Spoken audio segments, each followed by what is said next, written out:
سلام. تا حالا شده حس کنین دارین تمام تلاشتون رو میکنین اما انگار هیچ کس نمیبینه. انگار صداتون توی فضای خالی میپیچه و هیچ تشویقی در کار نیست. خب امروز میخوایم ببینیم دقیقاً تو همین لحظه ها چطور میتونیم به قوی ترین حامی خودمون تبدیل بشیم. این حس خیلی همون تجربهش کردیم نه؟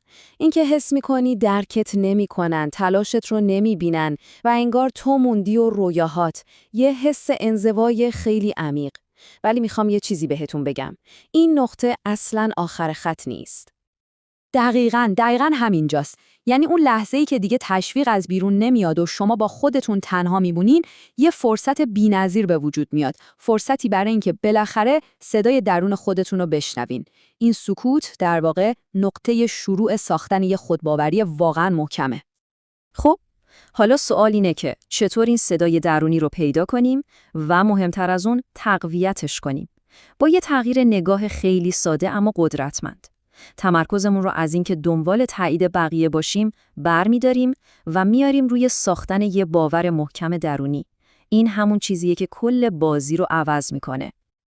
ببینین، خودباوری یه حس زودگذره، امروز حالم خوبه نیست. نه، خودباوری یه اقدامه، یه کاره.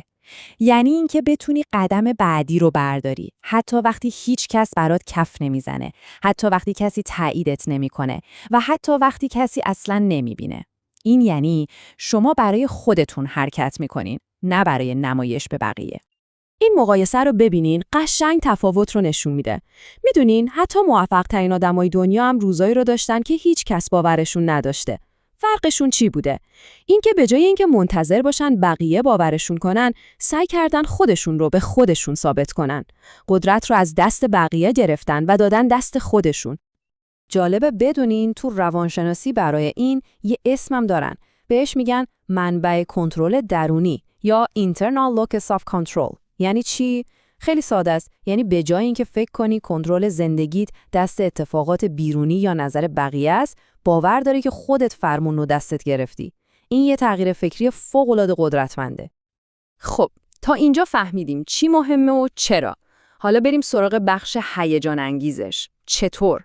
3 تمرین خیلی ساده و عملی براتون دارم که از همین امروز میتونین شروع کنین.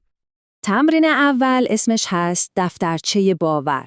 فوق‌العاده ساده است ولی به طرز عجیبی مؤثره. هر شب قبل از خواب فقط یه کار کوچولو که اون روز انجام دادین و بهتون حس توانمندی داده رو بنویسین. مثلا با اینکه خسته بودم رفتم پیاده روی یا یه صفحه کتاب خوندم. میدونین چی میشه؟ بعد از حدود 3 هفته مغزتون رو انگار از نو برنامه‌ریزی میکنین که روی موفقیت هاتون تمرکز کنه، نه کمبودهاتون. این اولین قدم برای ساختن مشروع درونی خودتون.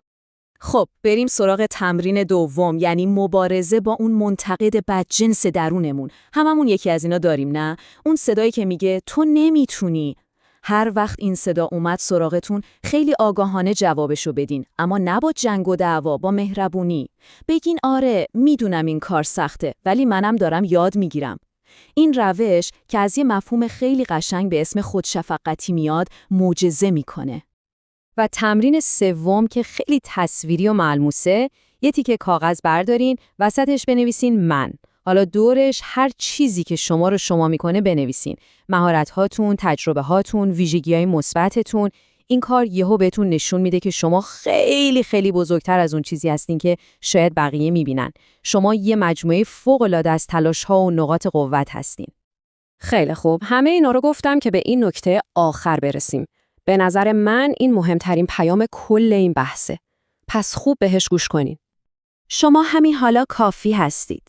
نه وقتی به فلان هدف برسین، نه وقتی بقیه براتون کف بزنن. همین الان. این جمله رو لطفاً برای چند لحظه با خودتون تکرار کنین. ارزشمندی شما به هیچ شرط و شروطی بند نیست.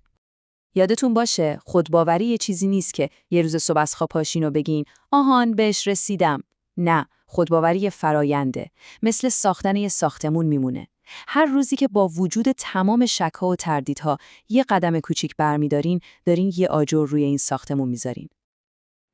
و این عدد 1 رو همیشه یادتون باشه. 1 قدم.